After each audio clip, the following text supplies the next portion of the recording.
Week 5 of the NFL season is here, and so is Cowboys Pregame Live, presented by WinStar World Casino and Resort. It's the Dallas Cowboys and the Los Angeles Rams. We've got an entire hour worth of coverage, starting off with a new segment. How about Eye in the Sky? Micah Parsons and that defense have been fantastic throughout the season. How will they get after Matthew Stafford and the Rams? Then you look at some of the matchups that this matchup has in store. The reigning Super Bowl champions, Trayvon Diggs and company, going up against the Triple Crown winner from a year ago, Kupp. It couldn't get much better than that. Two guys who had record-breaking 2021 campaigns trying to carry that into 2022. Then a matchup on the other side of the football. How about C.D. Lamb and Jalen Ramsey? Jalen Ramsey has been fantastic, the number 4 rated corner in the entire NFL, going up against C.D. Lamb, who's trying to prove that he's a number 1 wide receiver. And then we've got exclusive content for you as well. Stephen Jones, one-on-one from SoFi Stadium, as we lead you into kickoff between the Dallas Cowboys and the reigning Super Bowl champion Los Angeles Rams, all coming up on Cowboys Pregame Live.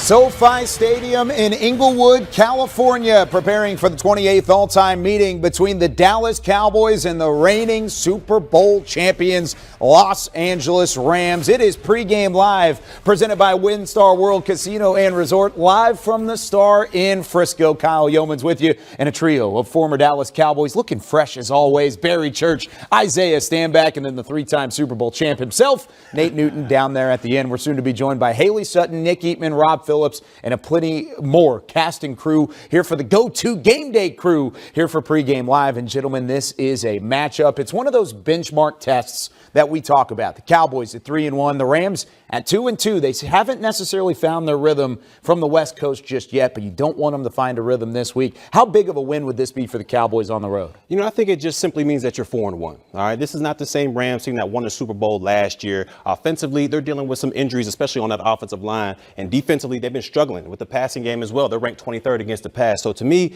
this game doesn't hold any more weight than the 3 previous wins that the Dallas Cowboys have made. Well, I agree with you for the most part, Barry, but I think that if you go out here and get a victory against these Los Angeles Rams, you go ahead and prove to yourself that you can handle guys that play up this caliber of ball. You got the front line, you got Aaron Donald, you got Bobby Wagner at the second level, and then you obviously have Jalen Ramsey. And then flip it on the other side, you got a Kupp. So if you can shut down these guys and hope that they don't catch on fire, I think that you can prove to yourself that you can hang with the big boys. I agree with you 100%, Isaiah. If you can go out and go against this defense with 3 levels of greatness on like they have, you will be successful. And in your mind, your Cowboys football players' mind, you have arrived, not for the whole season, but just for this moment. Throughout the benchmarks that they had in 2021, it was games that you wanted to win, like against the Chiefs and the Raiders and the later in the year against the Cardinals. You did not win those games. So whenever the playoffs came around and you went up against the San Francisco 49ers, things didn't go your way, but you also kind of had a roadmap to success, or not so much success, for the Cowboys last year. They want to turn that around this year. This is not a big game in terms of the division. Sure, you want to keep track with Philadelphia. They've been fantastic. New York won again today. So there's ways that this is going to play into it, but you want to have that confidence level continue to grow.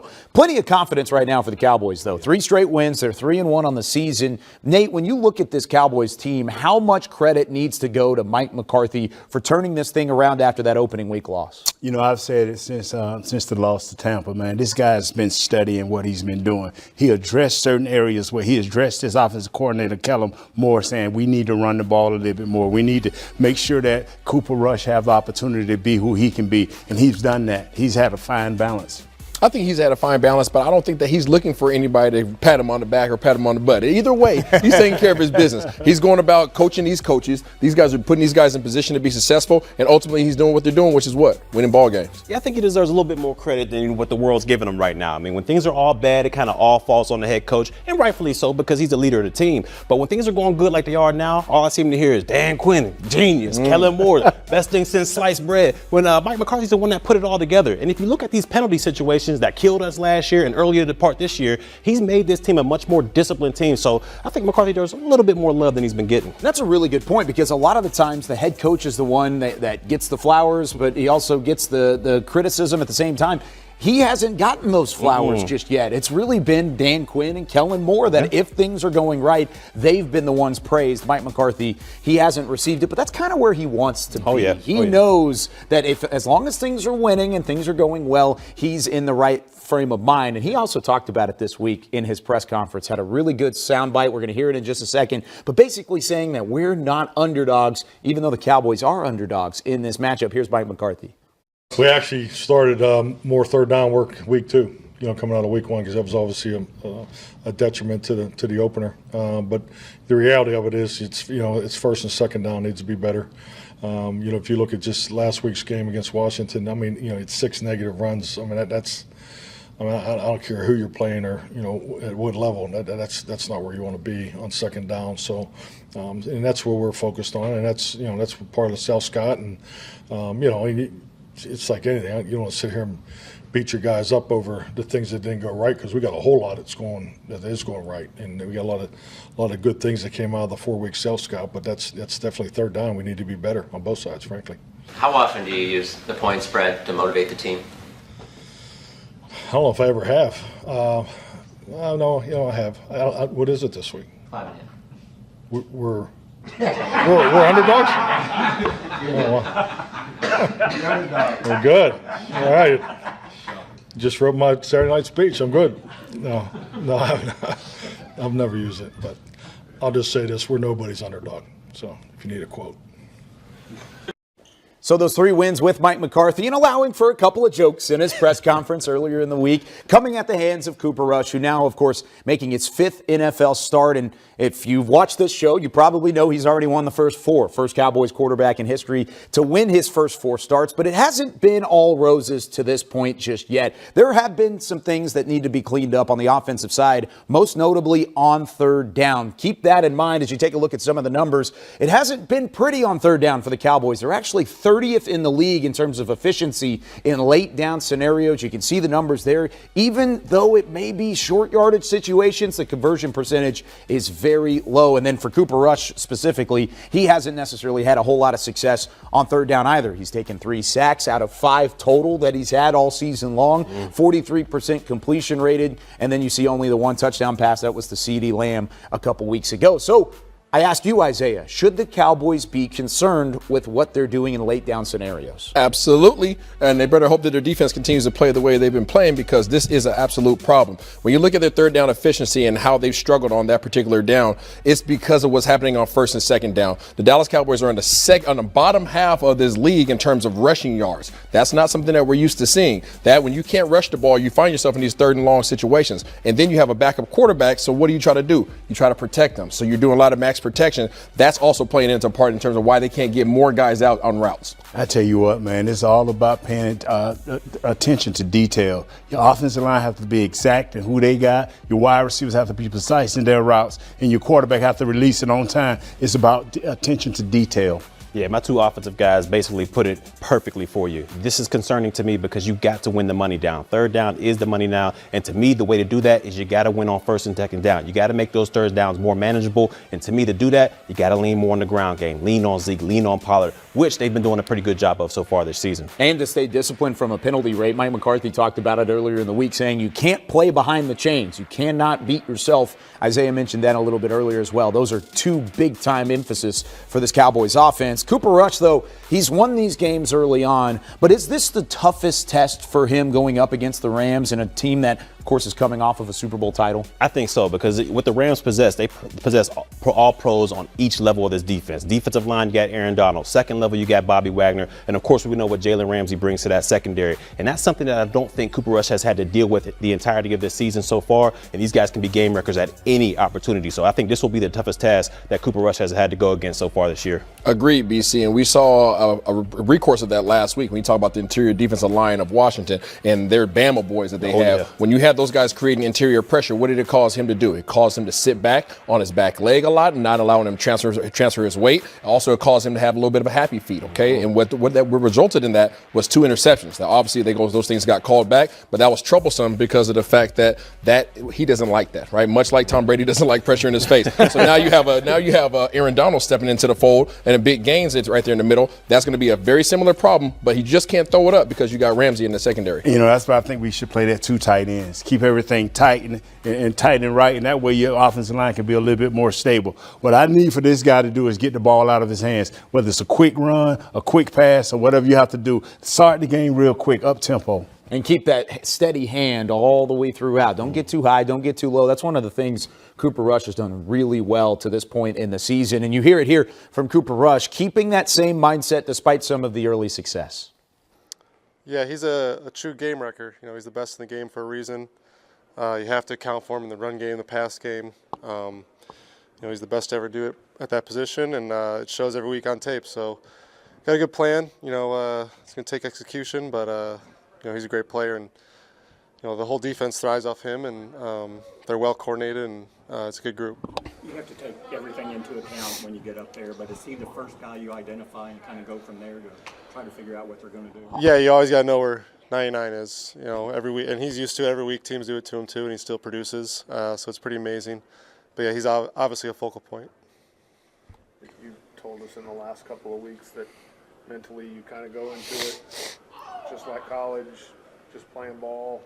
Do you still do that, or is it now more kind of drawing on the experience of what you've been able to do these last few weeks? Yeah, every snap in practice and in games is huge. To build that experience, you know, I still don't have a lot of experience. Been lucky, been fortunate, played all right, but yeah. So you're learning constantly every play, and so you draw on all those snaps. Obviously, there's only one Aaron Donald, just like there's only one Bobby Wagner. But what do you draw from going in practice against these guys, the defense of this caliber in Dallas, to kind of how that can help you prepare for a team like the Rams? Yeah, ourselves, we got some guys that kind of like them. You got Micah, can wreck a game too. You know, Ramsey kind of plays like Diggs, great ball skills. You know, big athletic guy. So you see similar traits in all of them. So always going against our defense helps us because those guys, as we've seen, pretty talented. Cooper Rush, of course, going for his 5th straight win to start his career as a starter in the NFL. He's one of just a couple quarterbacks to have a chance to do that, the 27th to win his first 4 starts. Let's go out to SoFi Stadium as we welcome you back into Cowboys Pregame Live, where we have on the sideline Rob Phillips live and in person. Rob, this is a stadium that the Cowboys have been to 4 times in the last 3 years, and it feels like every time they make the trip out to the West Coast, they learn something new. They do, and there's always a lot of Cowboys fans here to support them, Kyle. If you look around just before you guys came to me, there's a lot of Navy in the stands, and Jerry Jones just came out through the tunnel to a big ovation from right above the tunnel. A lot of Navy clad jerseys there. So I don't know if it's going to be 50-50 Cowboys-Rams fans, but it's going to be well represented. And I mean, if it's kind of like Texas OU, Cowboys certainly hope that it goes in the Texas-style favor from yesterday, right? Yeah, exactly. So that Red River shootout was certainly a one-sided affair. The Cowboys hoping to do the same thing out in the West Coast. But what is kind of the feel right now on the sideline for this Cowboys ball club, a team that's very confident up to this point with 3 straight wins? Can they carry that over into Week 5? Yeah, absolutely. I think they're able to. One thing about this football team is they've been able to build off things that went well, things that didn't go so well. And I think they've been able to make adjustments. One thing that you like to hear about them, hear from the team coming out of a win like they had last week against Washington was defensively, hey, we weren't good enough in terms of run defense. We're not taking the ball away enough. That's a sign of a team that believes that they're good. You guys talked about what Mike McCarthy said, whether that was calculated or not, we're nobody's underdogs. They know they're good, but they know there's things they've got to clean up. And I think when you have a situation where Dak Prescott's not there, you do have a slimmer margin for error, especially offensively. You can't make a lot of mistakes and expect to win football games. So I think defensively, build on those things that I just mentioned. And offensively, you guys touched on it a little bit. They've got to continue to stick to the run. Those 28, 29 attempts last week were helpful for Cooper Rush, but they got to get more out of it. They got to be able to avoid some of those negative plays that affect third down. 6 negative runs last week against Washington. That is not putting your quarterback in good situations on second down or third down. Rob P, man, what's going on? Let's dive straight into it. So my question for you is, offensively for the Dallas Cowboys, who do you think can be the X factor against this vaunted Rams defense? Man, that's a great question. I was going to say Jason Peters during the week. In fact, I said that multiple times on our shows, and then it turns out he's not going to play because anybody who's facing against Aaron Donald, that's going to be the matchup to watch. So whether it's Connor McGovern, whether it's Zack Martin, whether it's Tyler Biadasz, they're all going to get a crack at him because the Rams move him around. They try to find those one-on-one matchups no matter who it's against. If it's against Zack Martin, fine. Zack has played him very well in the past. I think that's the one to watch. But I'm curious, Barry, to see what happens with Michael Gallup here in his second game back because I think he only had 39 snaps against Washington. He proved to himself, like he talked about wanting to make a statement in his debut from the knee injury last year. I think he proved to himself mentally, too, from a confidence standpoint. He can go out there, play a full plate of plays, and be productive. And to get more production offensively, we talk about the run. I just talked about the run. But they've got to get chunk plays offensively, and he's as good as anybody at doing that down the field, especially in tight windows. Rob, last week the Washington football team, now are the Commanders, presented a lot of problems with their interior pressure. Obviously, they have Payne and they have Allen in there in the middle. How is Gaines and Donald going to be handled differently to try to give Cooper Rush a little bit more time and ease his mind so that he can sit back there and deliver the rock on third down? Well, it's a great question. I know you talked about it during the week. I don't know if you expect one guy to handle Aaron Donald on one particular play. And same goes for Micah Parsons, Isaiah. I mean, think about – you look at their stats the last couple years, it's almost identical in terms of pressures and sacks. So I think it's one of those things where it's not always the case with a defensive lineman that that's who you're pointing out pre-snap every play. It's got to be Aaron Donald. You know, sometimes as a linebacker, sometimes as a safety. It's AD in the middle there, and that starts there. And so they're going to have to put different hats on him. And it may be some single coverage, but certainly they're going to have their attention on him play to play for 70 plays. Rob Phillips joining us from SoFi Stadium there on the sideline. Rob, thanks so much, and we'll talk to you again down the line. So he just said it there after Barry's question that testing it deep down the field, the Cowboys are going to have to open something up on the offensive end. Michael Gallup helps a whole lot in that area, and he's back this week or was back last week, and he had kind of a return to the NFL moment with his touchdown in the end zone. Only had the 2 receptions, but it's really about the journey that has taken Michael Gallup all the way back to football, and you could hear really the excitement in his voice after that game last week. But let's go to Haley Sutton, who has more on the journey and really the entire emotion around his return back to the Cowboys receiving corps. 9 months separated from an ACL tear, and Michael Gallup is looking like the player of old. He got his first touchdown last week against Washington, but the road to recovery hasn't been an easy one. I spoke with Gallup earlier this week about his journey back to football and why he's making the most of this season. Throw it in the end zone for Gallup. Caught it. Touchdown, Cowboys. I mean, it finally happened, you know. I've been saying it for 8 months now. You know, when I come back, that's what you're trying to do, you know, get in the end zone. So it finally happened for me. So now it's just keep stacking. When Michael Gallup caught his first touchdown of the season against the Washington Commanders in Week 4, it was more than just 6 points on the scoreboard. Michael, I mean, you better be on your game, particularly vertically, but it was good to get him into the flow of the rest of the offense. So it's great to have him back, and I think it's obvious what he means to us, particularly with our offensive perimeter group. That touchdown, a testament to the grind of recovery. You know, that week leading up to it, because, the week before that I didn't want to play just because I haven't felt, what I needed to feel fully to go out there on the field. So that week last week, I had a play and just making that certain cut, it felt good, and I knew I could do it. So I got my feet wet, got a couple plays in, got a touchdown. So, the confidence just went up. So definitely going in this week, just a little bit harder to strain and everything like that. For months, Gallup has been battling both his body and his mind to get back on the field. And as with any injury, some days are better than others. My rookie year, my brother passed away, and he was going through something, crazy, something I could never understand, never could feel. So I just always want to get it out there when I see it because I know, everybody needs a little help sometimes. And taking the time he needed to feel ready to go made all the difference for the wide receiver. Being able to cut again, that's the big thing. Everybody knows you can run straight and stuff like that, but just being able to make those cuts, get out of your breaks, I think that's the biggest, mental hurdle that you have to make because your knee's healthy, but it's like you made that cut before and it didn't turn out, too well for you. In his first game back, he had 2 catches for 24 yards and, of course, that touchdown, while also drawing 2 key pass interference penalties to put the Cowboys in better field position.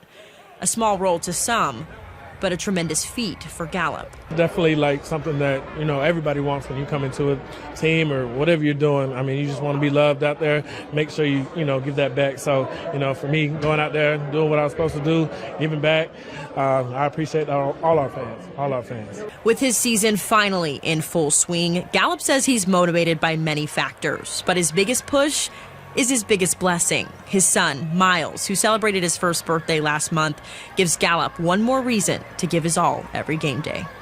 I just want to let him know, when he gets older, obviously he'll figure it out eventually that I was hurt for a little bit. You can overcome anything. You can definitely get through it. You just need a little push. You need somebody there, in your corner, and I'll always be in his corner. Michael told me he calls his son Lil Chunk, but seriously, guys, what an inspiration he has been for this team this year. He'll get into his second game coming up later this afternoon. Here in the studio, I'm Haley Sutton. I'll send it back over to you guys.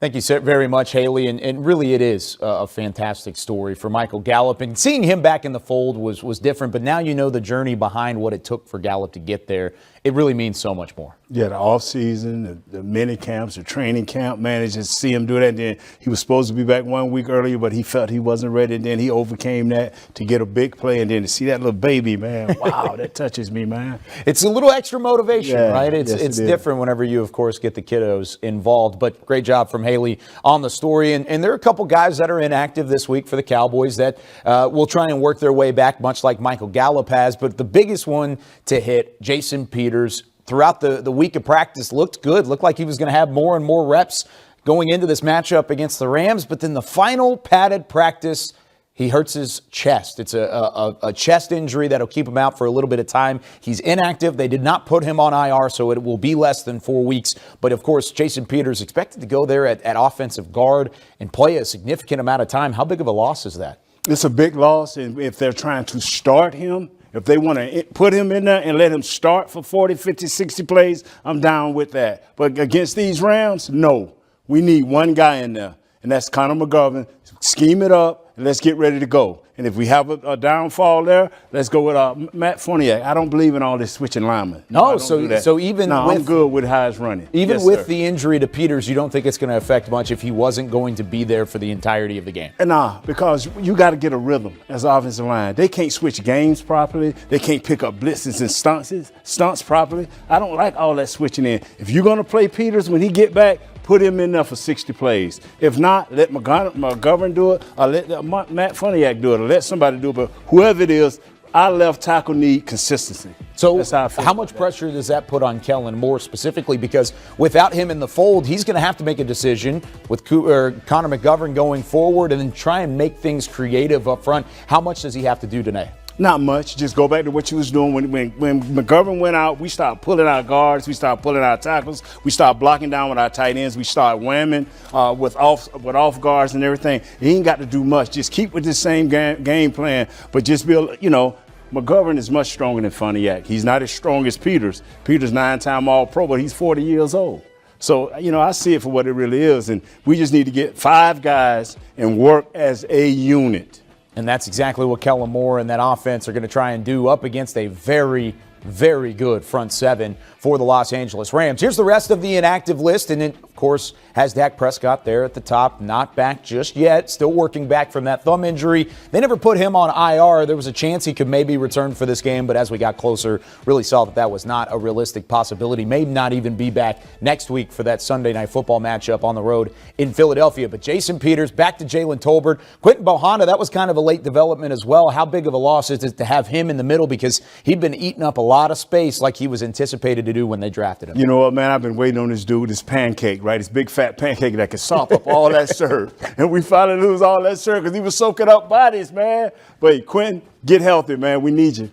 Yeah, and now with him specifically in the fold, who has to, or without him being in the fold, who has to step up? Gallimore has to step up. All of them do, but Gallimore he can be the man. If he steps up, I mean, out of Oklahoma, third or fourth round pick, he needs to step up and be the man. Him and Osa Odighizuwa, both third-round picks. No, I'm not going to go there. I'm not going to go there. Step up. Not going to go there. You're going to leave it at that, and we're going to leave it be. But there's the inactive list. Jalen Tolbert back inactive. Are you concerned again? I don't like that. You drafted him in the third round. Play him. Find something for this kid to do so he can feel involved. That's the fourth time in 5 games that the rookie has not been active, so keep that in mind. Still in the wide receiving core, though, CeeDee Lamb continuing to step up his game as the season goes along. Here's what he had to say about this matchup and trying to go up against Jalen Ramsey in this Rams secondary. I seen him my rookie year, I want to say, and that was pretty much about it. But he was following Kupp for the majority, and I can't wait to be back out there. Get to see him again. Knowing that he is regarded as one of the tops in the league, are these the weeks that you circle on the calendar, or do you just treat it as another week, CD? Most definitely treat it as another week. Granted, he's a great player. He's great at what he does. He's perfected his craft. He's been number one for years to come. But I feel like when you start circling stuff, that's when you feel like you're preparing for that game specifically. And I'm not. That's just another game on the schedule where I'm looking to go prove myself. It's a road game, but it's not that far from where training camp is and all that. What are your expectations from a loud environment for both sides? Cowboy Nation most definitely show up in LA. And like last year when we played the Chargers, it was kind of the same scenario. Definitely felt like a home game in LA. CeeDee Lamb knows it more than anybody. This is going to be a game of matchups between the Rams and the Dallas Cowboys. Back here with Isaiah Stanback representing the offensive side of the football. We've got Barry Church representing the defensive side of the football. Taking a look at some of these matchups, starting things off with CeeDee Lamb and Jalen Ramsey. And if you're CeeDee Lamb, Isaiah, you know the challenge that's ahead of you. Ramsey is so tough. He's so physical, and he wears down on wide receivers. But how can he have success? Well, first of all, he's got to be level-headed. I think this is going to be his most challenging game in terms of showing his emotional intelligence. Because if we know anything about Mr. Jalen Ramsey, he's going to be talking at the mouth. And anybody knows better is going to be Barry Church. He played with him down there in Jacksonville. You didn't talk that much, right? No, I let him do all the talking. Oh, okay. Gotcha. No, but one of the things that you know about this defense is they like to play a lot of cover 3. Right? And Jalen Ramsey is pretty much the king of it. He's not going to travel with CD. Don't expect him to do that. He plays more zone coverage than almost any of the corners in this league, and he's very successful at it. So we're going to show you exactly what CD needs to do in terms of the beat Mr. Jalen Ramsey, because he's going to be on his side at some point in time today. Oh, without a doubt, he's going to be on his side. He's like, you hit the nail on the coffin, all right? When this guy gets to talking, he gets in people's heads, that's when he plays his best ball. He's very confident out there. His swagger's dripping off of his jersey. So CeeDee Lamb, he's going to have his hands full. So we've got the swagger dripping right here. So show me, how is this going to work? All right. How are we setting this up, Isaiah? So right here, okay, this is field side right here, okay? So that's going to be the boundary on this side. This is going to be the field. All right, let's imagine that we're on the left side. Jalen Ramsey, we already mentioned, likes to play a lot of cover 3. Okay, he's very successful about 85% of the time. He is amazing at cover 3. So right here, I'm CeeDee Lamb. What he has to expect, okay? He's going to be on this outside shade right here, protecting that boundary. He wants to force everything inside. CD is going to have to do a great job, number one, of getting off the line of scrimmage and not allowing Jalen Ramsey to get his hands on him. He's a very physical corner. He wants to press you at the line of scrimmage, and he likes to tackle. So, number one, get his hands off you. Now, once he gets into the route, he's going to have to do a good job at the stem, okay, at the top of the route, because what's going to happen? You see this hand right here? Jalen Ramsey is going to grab him, and as he tries to come out, he's going to really grab. You guys see that hand come around, boom. He's going to try to spin him out of it to not allow CeeDee Lamb to do a good job of getting out of his break. So, Number one, right at the line of scrimmage, get his hands off you. Okay, get a good release. Now at the top of your route, get his hands off you. Boom, create that separation. That is all the separation that you're expecting to get out of CeeDee Lamb. All right, that's all you need to have a good, efficient pass, because with this guy on you, it's going to be a lot of contested catches. You would rather not have to deal with those. You'd rather have at least a half a yard of space to be able to have those completions. So CeeDee Lamb has had 97 yards last week. He's increased his production every week so far this season. He's going to have a tough time doing that this week against Jalen Ramsey. But if you flip it to the other side, Cooper Kupp has a matchup with Trayvon Diggs. And Diggs, of course, he's had a great year so far, allowing a zero passer rating on deep passes this season. Barry, if you're Trayvon Diggs, how do you slow down a guy who basically has more statistics as a receiver than anybody in the league over the last 2 years? Well, look, Diggs is going to have his hands full as well, because Cooper Kupp, he's a Triple Crown champion. All right, this guy led the league last year in yards, receptions, and touchdowns. And that's something that hasn't been done in a long time. All right, so Cooper Kupp, he's going to be a beast to handle out there with Diggs. But I believe Diggs can do two things, all right, to help slow down that production of Cooper Kupp. One, you got to be patient with this guy, because this guy runs a lot of routes out of the stack. So let's go ahead and set it up right now. Okay, so now I'm back in. You're back in the thing. Okay, I'm this gonna is need you great. to be Allen Robinson out there. Number one, he doesn't get a lot of targets. And then we're going to look at Cooper Kupp out there, who leads the league in targets with 54, and he has 42 receptions as well. So you know this guy's going to get the ball as well. So if I'm Trayvon Diggs out here, you got to play off, because if with that stack situation they got going on right there, you can't go up here and press it, because you can easily get picked by Allen Robinson out there, and Cooper Kupp is out the gate. So you're going to play off right here.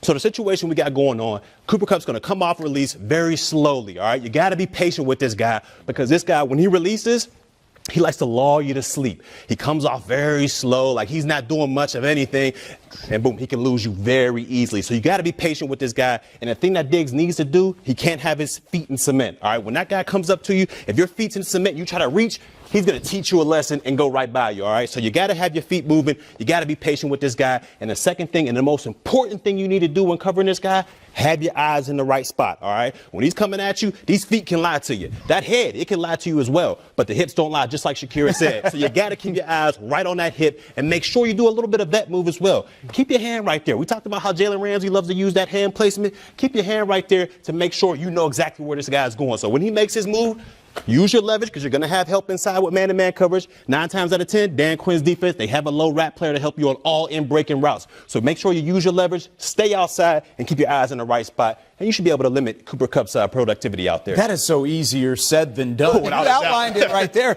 and it looks like it's that easy, but it's the same question that every defensive coordinator in the NFL has been asking themselves over the last 2 years. How do you stop Cooper Kupp? Well, Dan Quinn's going to try and answer that question that nobody's answered to this point in the NFL. Here's what he had to say about the matchup. If there was a key, not a lot of people have unlocked that door.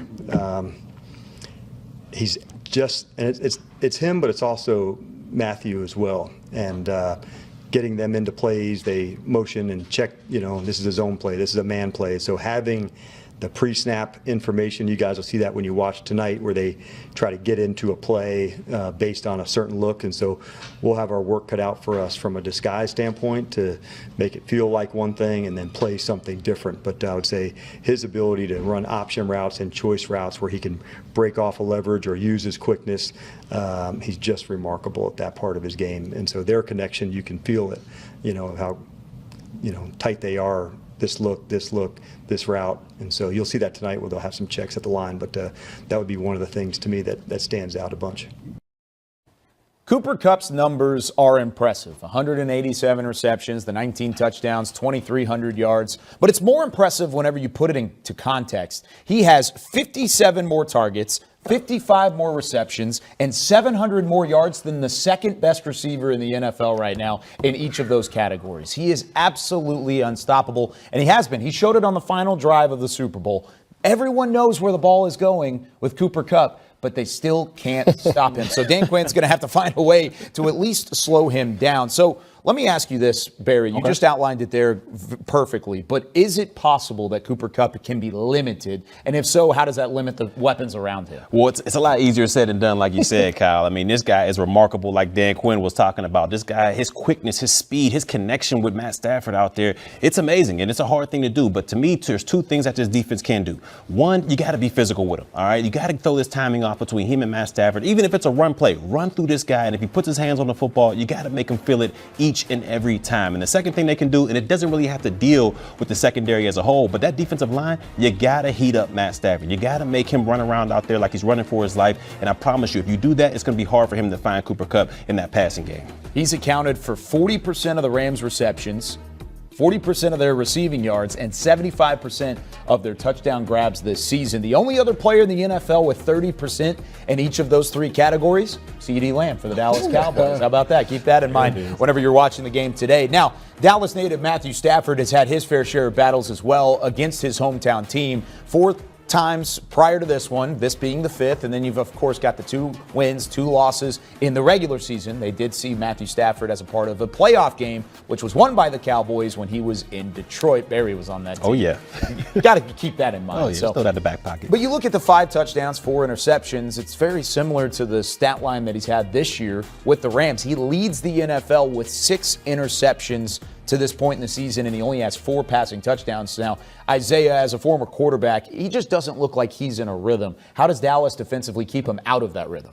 Continue to pressure the way in which they've been doing so all year long. I mean, you think about the amount of pressure that he's been sustaining, and this guy has not been able to sit back there and be comfortable. And as a quarterback, that's your number one asset. This offensive line is totally revamped from what they had last year. You talk about the all-time great Andrew Whitworth. He's no longer there. Okay, he's missing some guys at the center. These guys are all new. Okay, so he's not comfortable back there, as you mentioned, Kyle. And the Dallas Cowboys aren't going to make this any better for him. He also has some new receivers out there in Allen Robinson. Those guys have not gotten in sync yet. Okay, Higbee and Cooper Kupp. Those are his 2 big dogs, okay? Those are the guys that you need to be able to identify at all times. And if you can somehow, some way disrupt their ability to come off the line of scrimmage with any kind of ease, then you're going to cause him a lot of headaches. With Matthew Stafford, and you've faced him previously, Barry, but what does he do differently from a quarterback standpoint that kind of keeps defenses off balance on the other side? He's great at using his eyes. You know, playing that safety position, you're looking at that quarterback at all times, trying to get a little bit of an indication of where he's throwing that football. But Matt Stafford does an amazing job with his eyes. He'll lead you one direction and come back the opposite way, whether it's a deep ball, intermediate. He is great with his eyes. So if I'm the deep safety, if I'm Hooker out there, if I'm Curse, if I'm Wilson,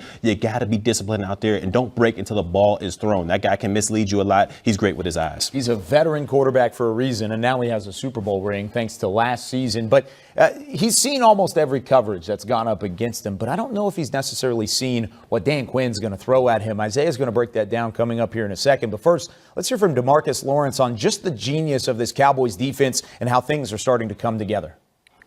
The opportunity really don't change. It's really about us honing in on our details, making sure we running our scheme and plays right, and we'll get the job done. It really don't matter who we line up against. We feel like in the defensive room, only person that can beat us is us. So once we, hone in on our details, communicate as a group, as a unit, we'll be okay. Mike McCarthy said the defense is a thermostat. Y'all set the tone for the team. Mm-hmm. That what you see, what you believe. Oh yeah, most definitely. Day in and day out, I feel like we do uplift our team. But also with that thermostat, comes the offense and being able to keep that energy up and play complementary football. That's what it's really about. You'll have elite level players on each level of the defense, secondary, linebacker, court, and defensive line. Do you think that balance is what has made you guys so tough for opposing offenses to deal with? Yes, and also I feel like it gets offenses out of their true nature of what they want to do. Being able to see rushers all across the ball. I mean, if you look around and you see Anthony Barr and Leighton Vander Esch behind us, like they look like DNs. You know what I mean? So just being able to have different arsenal of rushers, different arsenal of DBs to come out and play different positions, give them different looks and different schemes. It's kind of hard to sit there with 25 seconds on the clock and identify everything. So it's a compliment to DQ and the system that he put us in, and a compliment to the type of players we have.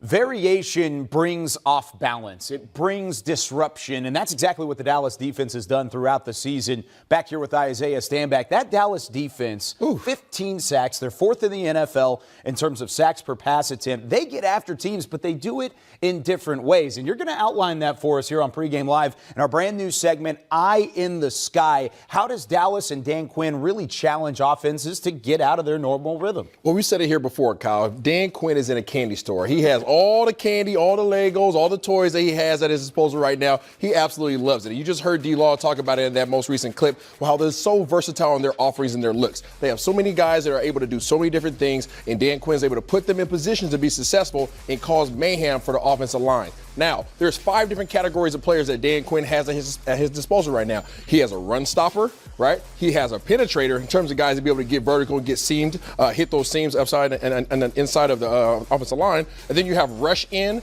you have a power in, and then you have sure tacklers, okay? We're going to lay it out right here. This is one drive. So imagine as an offensive lineman, you're coming out. Back in the day, they knew exactly who was going to be in front of them every single play. That's my guy I have to deal with. Unfortunately, for other teams, that's not the case against the Dallas Cowboys. So we're going to start you guys off right here. Here you come right here with Micah Parsons. Micah Parsons is your rush in. He's the guy that causes a lot of mayhem for you, okay? The next man that you're going to see at the line of scrimmage is big Chauncey Golston right here, okay? Chauncey Golston is our big-time run stopper. He's the guy that you ensure that you have in there to make sure there's no seepage, okay? Next man up is going to be your penetrator. That's going to be Osa Odigizua. He gets vertical, gets up the field, causes a lot of problems for teams, okay? And then we have our big power in D-Law. Look at the versatility that you have right here. You got your rush in, you got your run stopper, you have your penetrator, and you have your power defensive end.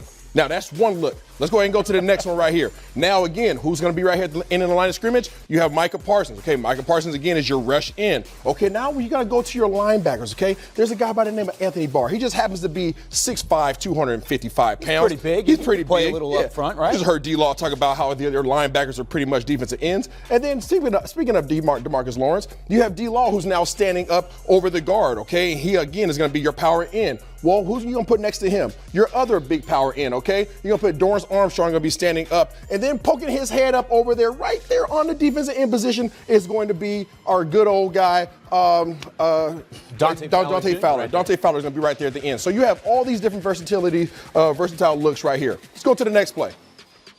Okay, again, same series, okay? We're going to go right here to the edge. Okay, you got Micah Parsons. All right, right out here next to him, okay, you got your penetrator and Osa, okay? Osa Odigizua is going to be right here next to him. Then you got your run stopper in Big Bo, okay? Big Bo's going to be right here lining up over it. And then who do you have at the end? You have Big D-Law. Again, a lot of different versatile looks. You got this offensive tackle has to worry about pressure. Odigizua is getting vertical. Big Bo is going to be up there and clog one or two guys up. And D-Law is obviously going to cause trouble for this offensive tight end over here. And even whenever you're looking at this play specifically, things could happen from Anthony Barr at the second level too. He could go up and plug a gap just as soon as the ball is snapped. So even though this is what it's showing pre-snap, things can certainly change as well. They absolutely can change. Let's go to another play in the same drive. Okay, again, Dan Quinn's just having too much fun right now, guys. Yeah. Okay, so we got Micah Parsons over here at the rush in. Then we got my guy, Tristan Hill. All right, our good, quick guy, 300 pounds, but he's quick, getting up vertical up the field. Neville Gallimore, okay, we know how impactful he is right there in the interior defensive line.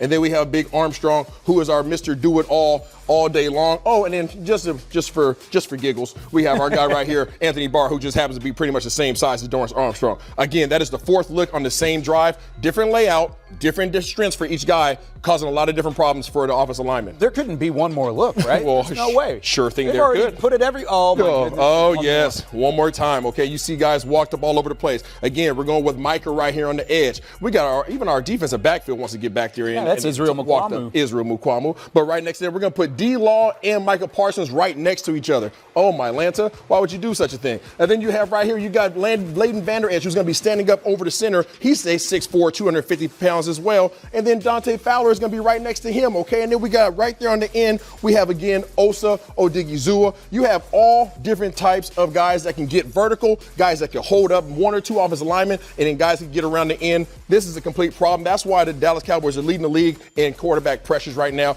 Offensive linemen don't know what to do. Offensive coordinators are losing their mind. This is an amazing job. It really is fantastic to see the amount of depth that this defense brings to the table. You've got the star power with Parsons and Diggs and, of course, what you've had with D-Law for quite some time now. But there's more than just star power. There's depth, there's levels, and there's layers to this that Dan Quinn can play around with, and you can see it just by the different variations he puts on defense. One of those stars, though, Micah Parsons, he's still having himself a season. He still hasn't had a sack in the last 2 weeks. He's trying to get back into that category, but really the goal for him is to be an elite defense, and that's what he's pushing for here in 2022. You know, defense wins championships. This is an offensive league. I think defense has always been the key to win games. At the end of the day, you can score as many points, but if you don't get no stops, what does it matter? I mean, you see teams putting up 48 points and you still losing. Like, what does that mean in this game? You know, defense, you look at the greatest teams or one of the better teams that ever won Super Bowls, they always had a top-tier defense. You look at the Bucks 2 years ago. I mean, you look at the Seahawks when Q was there, their defense was phenomenal. Those when you hold teams to limited points and, you know, I actually sent Q a picture of the top defense. It talks about the Ravens when they held teams to under 13 points that year and the 15 points with the 49ers. And I was like, man, I want to be on this list. I want to be a top 10 defense. And that's just been the goal. And he took that and he's been putting it into everybody and pouring his soul into us. And we've just been taking the bet. What about Aaron Donald? Can you watch him? Yeah, I mean, you look at their defense last year. I mean, with him, Vaughn, Donald, Leonard Floyd. I mean, Ramsey, Williams. I mean, that defense was. I mean, where could you even slide the protection to? I mean, you can't block all those guys. You know that's insane. I don't even know how the league let that happen. Micah Parsons knows the challenge ahead for the Cowboys offense up against that Los Angeles Rams defense. And as Newton's first law of motion states, an object that remains in motion will remain in motion until a force acts upon it. Well, the Rams defense has been a force behind Jalen Ramsey. What a career he's had. One of the best cornerbacks in the NFL, and he's continued to do that as the number 4th graded, highest graded corner according to Pro Football Focus. But then you've got at the second level, Bobby Wagner, a future Hall of Famer who's come in his first season on the West Coast and provided another element for that defense. And then he's playing right behind one of the greatest to ever do it, Aaron Donald. He has been so good again. At the age of 31, he's still the best interior defensive lineman in the entire game. So a challenge for this offensive line, a challenge for the entire unit led by Kellen Moore and, of course, Cooper Rush. So why did I bring up Newton's first law of motion? That's because we've got a couple more laws to give you here on Pregame Live. Nate Newton, Haley Sutton, Barry Church, take it away. All right, we're not going to get super scientific like Kyle just did, but there are 3 laws that we want to talk about when we're talking about this Rams defense. So, Nate, break it down for us. You know what? It's Newton's laws, but I'm telling you, this Rams team with this guy Aaron Donald, there's no laws. This guy is going to do certain moves, certain things that he like to do to dominate a guard or a tackle because he can move all over the place. So what we're going to do here with Mr. Church is we're going to do the guard thing first because that's me. Okay. So he's lining up as Aaron Donald. That's so we know this is our Aaron Donald. What a guard likes to do, I'm going to give you 3 different ways.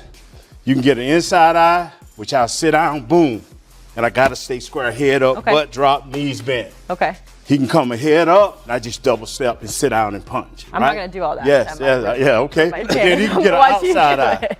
He can get an outside eye. That's why I have to sit back, punch. Or I can set him quick. Okay. But I got to get my hands on it. Let's see You see it. what I'm saying? But what he loves to do is get his hands inside. So I'm going to turn right here. He loves to shoot his hands inside. That way I can't control. He want to control me. The first thing he want to do is bull rush me. Get me going back. So the next time what he does when he does that, he'll freeze me. And then he'll snatch me. Either way, boom. I'm not worried about the run. I'll handle him on the run. You got it. You know, because I always have 2 tight ends and we'll be going from a 12 look. So we look to run on him or block down on him. So I'm not worried about the run. It's the pass. And that's what he looks for as a guard.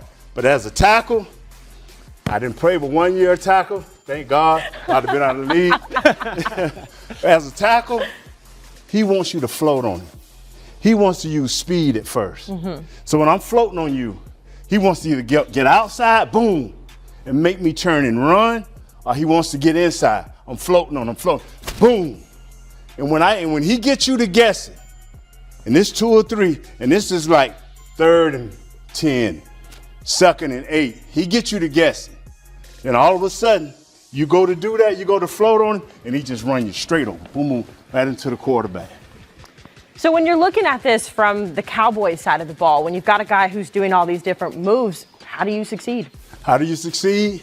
It's called run, and run again. And then you do a little draw play where you pass it and let him get upfield. And don't worry about it because we got Tony Pollard. He'll do his thing, get off of it. He's a lawbreaker. He's a speed guy. Hit him with some traps. Let him go inside, hit him with some traps. You'll be all right. But other than that, this guy hard to stop. He's hard to stop, but nobody better prepared to take on Aaron Donald than Zack Martin on that offensive line. Let's hear what he had to say about this matchup. Yeah, we try to 1 week at a time. I mean, that kind of stuff, I guess, is for you guys a little bit. I mean, you got to bring your A game every single week, whoever you're going against, and then obviously on the road. Anytime you're on the road, it brings us different kind of challenges. So we'll be ready to go, and it should be a great matchup for us. Have you found that when you play the Rams, they keep Aaron Donald mostly to the other side, or have you gotten No. your opportunities with him too? No, I think they're just trying to look for the one-on-one matchup. They don't really care who it's against. They're just trying to find a one-on-one for him. So in my experience, he's played all over the place. They're just trying to get him a one-on-one. Also, on the press conference today, Mike was asked if he's ever used like a point spread as motivation. He said he never had, but then he talked about the 5.5 on this game, and he said we're nobody's underdog. Yeah. Do you like your head coach saying that? Does that kind of exemplify what everyone feels in here? Yeah, I don't ever really look at point spreads, but I would agree with that. I wouldn't think we're underdogs. Yeah, it's going to be a great game. They're a great football team, but I think we got a ton of confidence in our group, and it's going to be a really good football game. It'll be a tough task for Zack Martin and that entire Dallas Cowboys offensive line going up against Aaron Donald in that front seven from the Los Angeles Rams as we welcome you back here to Cowboys Pregame Live. Barry, Isaiah, Nate, I'm Kyle Yeomans, and let's talk about this because Aaron Donald has been as good as anybody. He's first in tackles for loss, first in sacks, first in pressures among all defensive tackles in the NFL since the start of the 2021 season. But Micah Parsons, first in all those categories for linebackers since the start of the 2021 NFL season. So who would you rather have to build your team around? Would you rather have Micah Parsons or Aaron Donald, Barry? Ooh, that's a tough one, man. But I'm going to have to go with Aaron Donald. Wow. Because like on a Cowboys show? On a Cowboys show, I understand. But the way he's able to be first in all those categories while being a defensive tackle, that means you got to deal with centers, guards, everything, double teams, and he's still able to put up those numbers. I got to go with Aaron Donald on this one. Okay, Isaiah.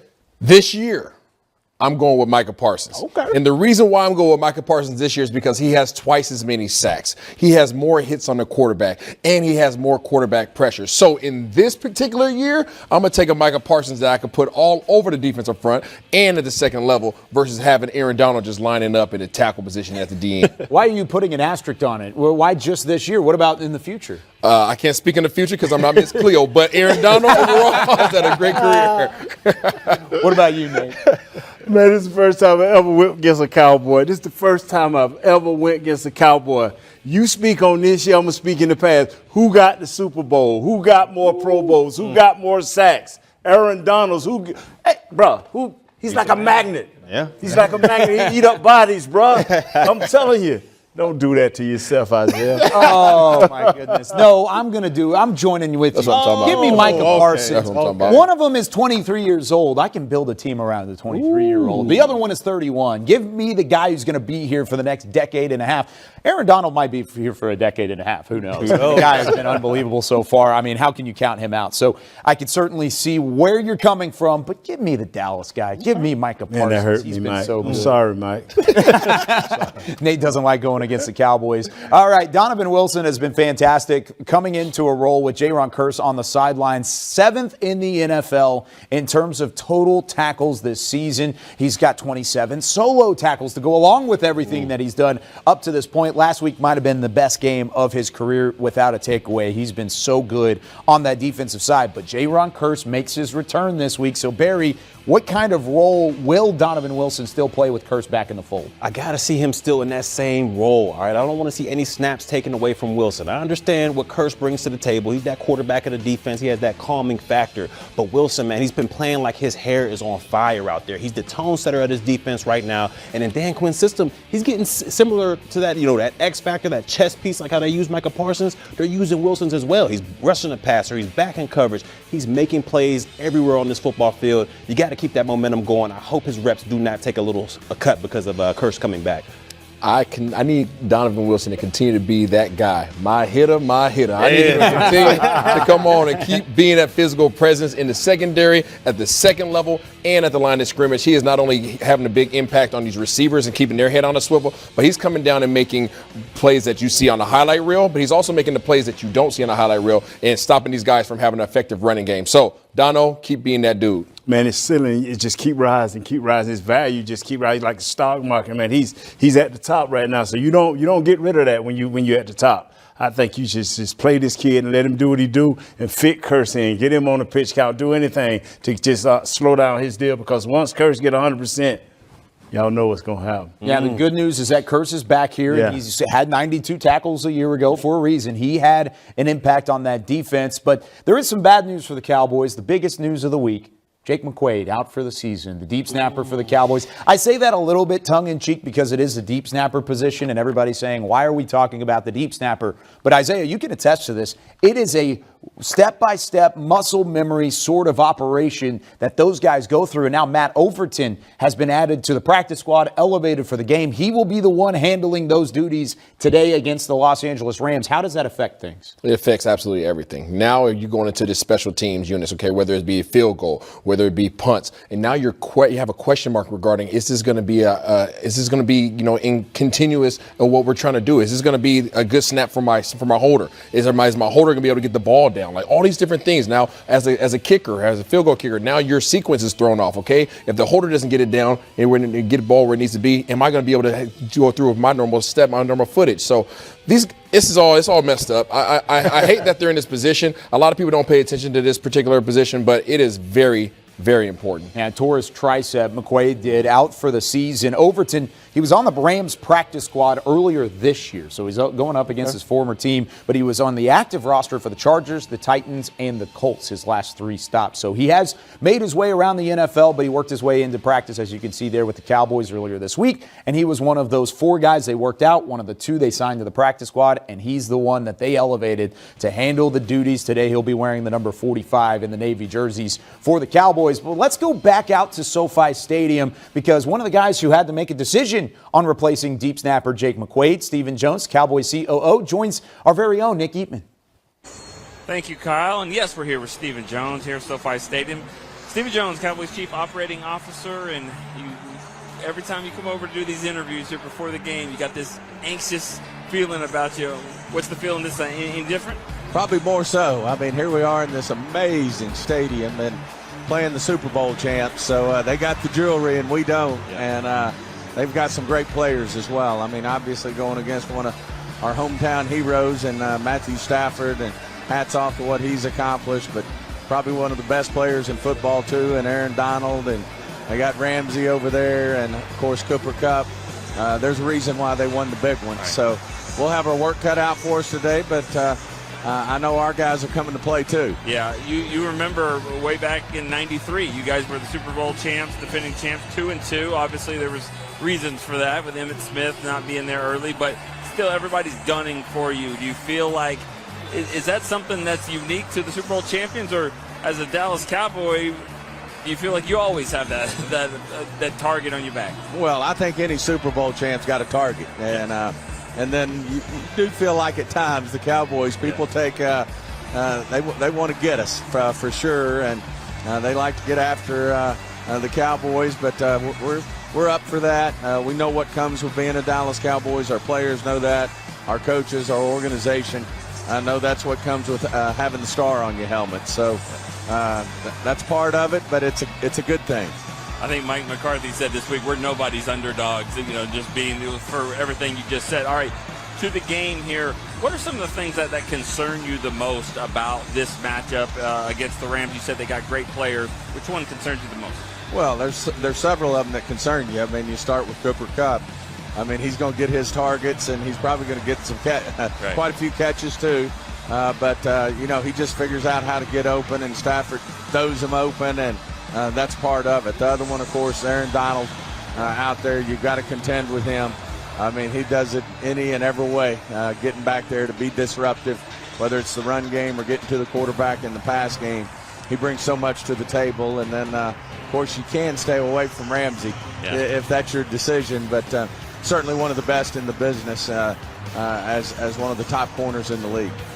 Both games you played here at SoFi against the Rams and the Chargers have both ended with 20-17 scores, so that means maybe if this one's the same, it's going to come down to special teams. You got a new deep snapper this week, Matt Overton. Any concerns there with him? He's been in the league for a while, but the whole operation of field goals and punts. I think that's the big thing. I mean, he's been in the league. I feel good about him getting the snaps back there. It's just the overall operation, having a new guy in there and getting used to that. But, these guys are professionals, and Anger will do a good job holding that ball. And, it's not as important in terms of the punting part of this, but the kicking operation, it'll be they've worked on that this week, and they feel good about it. All right, there's a lot of Cowboy fans here. I'm sure you're hoping they got plenty to cheer about here today. Absolutely. Great being on. All right, Stephen Jones. Kyle, back to you. Thanks so much, Nick and Steven, out there at SoFi Stadium as we wrap things up and then send you to kickoff. It's the Cowboys and the Rams, 3:25 kick on Fox. Kevin Burkhardt along with Greg Olson on the call for the second straight week. But we've got Barry Church, Isaiah Stanback, Nate Newton, giving our keys to the game. Barry, I'll start with you. How do the Cowboys come out 4-1? Well, I'm looking at Cooper Rush for this one. Cooper, continue to doing what you're doing. Be that steadying force for the offense. Take care of the football. You've done a great job of keeping the football out of harm's way. Continue to do that. No turnovers, and I think we'll walk away with a dub. Don't let the Los Angeles Rams offense get hot. Right now, they are a sleeping giant. Don't be the one to trip and wake them up, because once they wake up, you can't put them back to sleep.